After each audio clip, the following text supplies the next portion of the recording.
What's going on, guys? This is Restless Corpse from VirtualBromance.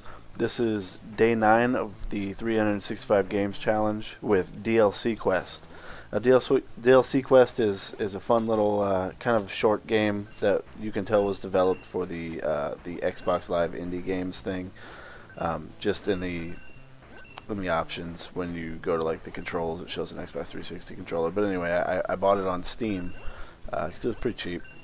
But it's a fun little game that kind of pokes fun at the DLC practices of most games, where in the game you have to buy everything from being able to go left as DLC with the coins that you pick up. The game's pretty short.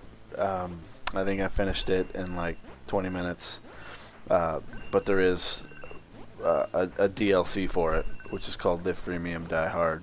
I haven't played that yet, but I will. But during this video today, I actually kind of want to talk about something I read, and something I knew was going to happen, but I read it as an article today about Sony making PlayStation Plus a requirement to play online, just like Xbox Live has always done. What's funny about this situation is that I'm reading the comments on this article, and everybody's bitching about it. Everybody that has been like a diehard PlayStation fan since PlayStation 3, at least, are bitching about having to pay for PlayStation Plus to play online. And what's funny to me is that all these people are saying, you know, the whole reason that I went with PlayStation is because I could play games online for free and I didn't have to pay a subscription. And it's just the craziness that's going on in the comments of this article. And what I think is most funny is that that's the one thing that everybody used to say that PlayStation had over Xbox Live Online, is that they didn't have to pay. And some of you may know from watching VirtualBromance Live that Providence and I have always said that the PlayStation Network kind of sucks, and that the Xbox Live network was always a little better, and you can tell because they had people working on it. They charged for the service so that they could make changes and keep things updated and keep things running smoothly. And we always said you get what you pay for. So I just kind of want to read some of these comments because they actually made me laugh when I first read them. I'm losing them here because the conversation, or like the topic that I'm looking at now, is actually just going crazy with the comments. But here's one. Somebody asks, why are we okay as consumers when we have to pay for something that we didn't used to pay for before? Well, it's like saying that you get a certain service and it sucks, but you're going with it because it's free. And then all of a sudden, the company wants to make it better, and to make it better, they need resources to make this thing better, so they're going to start making you pay. Well, it's not a bad thing. I'm actually kind of excited to see how the PlayStation Network with PlayStation Plus is going to go, because if they fix a lot of the problems that I have with PlayStation Network, then I think that it's an extremely good thing, and it's not even that expensive. It's actually cheaper than Xbox Live. It's $50 a year, whereas Xbox Live is $60 a year. So I can't really understand why people are getting pissed. I mean, do these people... It comes out to like $4 something a month, and it's not really that bad. You're paying $60 for a video game. You can't... I mean, it's like, don't buy a Snickers bar and a coffee one day and you have enough for PlayStation Plus online. And it blows my mind how people are just getting so upset about this. To be honest, it's something that I've always wanted them to do. Like I know that when I bought my Xbox, I spent a week on Xbox Live Silver because, you know, I was like, oh man, I got to pay extra for it. That kind of sucks. But then when I saw all the things that I could do with with the Xbox Live Gold, I mean, like I said, it was only a week before I was like, fuck it, I'm gonna pay for this. I'm gonna be able to download all these demos, and I'm gonna be able to play online. It was back when I was playing Chrome Hounds, I think. I don't remember exactly what game it was that I decided to. I was buying like the Xbox Live points cards from GameStop, and I don't think that was a week after. But I mean, you get what I'm saying. So I never had any problem paying whatever it was. I think it was $6.99 at the time.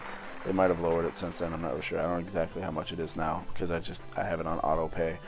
And I never had any problem paying for it. And I've always said from the beginning that meaning when I got my PS3 and finally got onto the PSN, that Xbox Live, even before all the updates to the Blade and to the dashboard and all that, was just far and away better than the PlayStation Network. I used to bitch with Frankie from Industrial Strength Gaming how in a game I couldn't send a message to anyone. I'd have to back out of the game to send a message. I'd have to back out of the game to check my messages. I'd have to back out of the game to check my friends list. It was difficult to like when Mag came out, a friend of mine, Goody, and I decided to try out the game, and it was hell to get a game together with each other.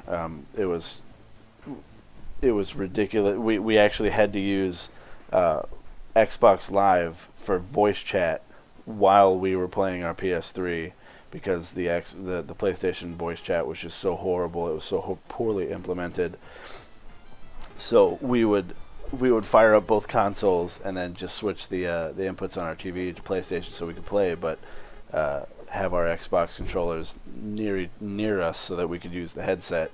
And it was ridiculous because we were both using wireless controllers, and without activity, those controllers turn off to save battery. So we'd constantly have to, turn the controllers back on, and it was ridiculous amount of work to get PlayStation Network working well enough that we wanted to play a PlayStation game online.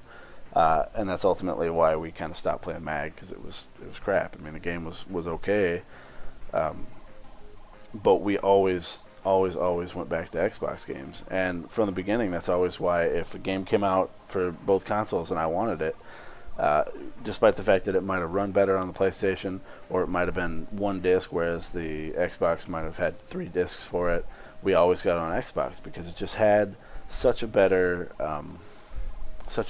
service. And some of you might know that my Xbox Live gamer score is ridiculous. It took a while for Sony to add trophies, and you know that they did that because of the popularity of the gamer score for Xbox Live. But anyway, I'm kind of getting away from the topic here.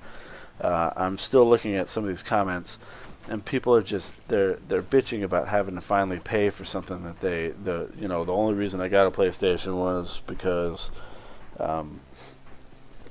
I didn't have to pay for it. There's people saying their PlayStation 3 is only there to play PlayStation exclusive now, and people are finally getting it that yes, Sony was trying to do the right thing.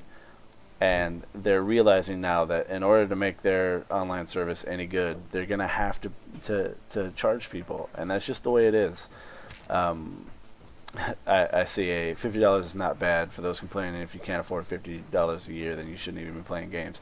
Now, I don't necessarily agree with that statement, but it does kind of make sense.